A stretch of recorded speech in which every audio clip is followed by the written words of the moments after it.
What's up there guys? Welcome back to my channel. My name is Axel. Ayan, so for today's video, magre-react tayo sa... Hindi ko alam kung bago tong advertisement ng RC Cola, pero grabe, ang kulit. Kailangan nating i-react to kasi mukhang luma yung yung video. Pero let's see. Ayan. Ito na.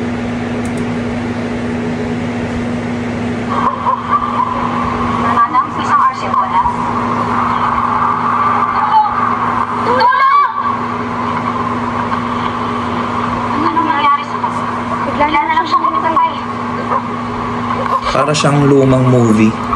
Yung pagka yan, pinainom na ng RC Cola yung hinimatay.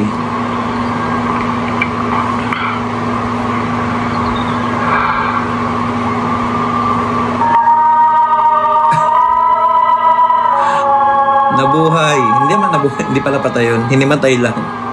Nagkamalay. Meron namang bata na masakit ang ngipin.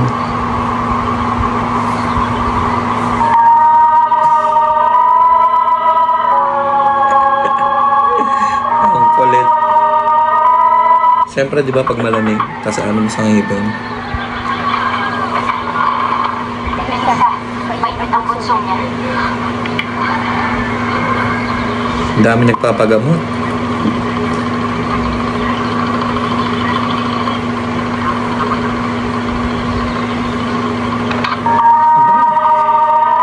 Umukay din. Ang kulit. Dinungog na siya ng tao dahil lang sa RC Cola na binili niya.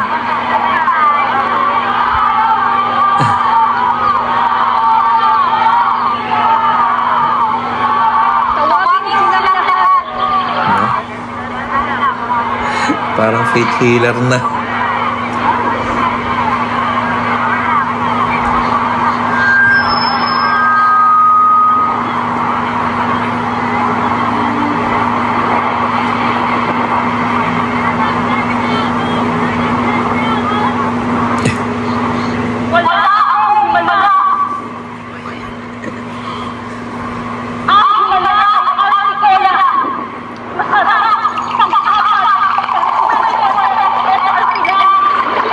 Mukhang bago nga to, 24 pesos na eh.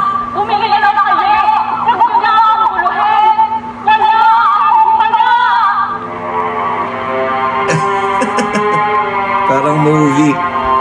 Ang kulit. Meron pang cast of characters sa huli. Ayan. Ang kulit. Kulit na ito.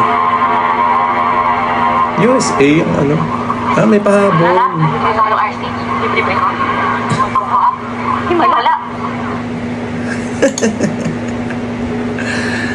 Ayun, so grabe yung advertisement ni RC Cola. Parang naging faith healer, no? All purpose. Naging all purpose si RC Cola. Pinanggamot sa kung ano-anong sakit. Tapos ako nga naman, baka siya lang yung may kakayahang bumili noon, no? Hindi, pero 24 pesos eh. O kaya hindi nila alam yung brand ng RC Cola based dun sa sa advertisement. Anyway, good job RC Cola, ang kulit. Yun lang. Gusto ko lang mag-react doon. Yan. Of course guys, don't forget to like, share, and subscribe, and follow nyo na din ako dito sa aking FB page. Syempre sa YouTube channel as well. Come on!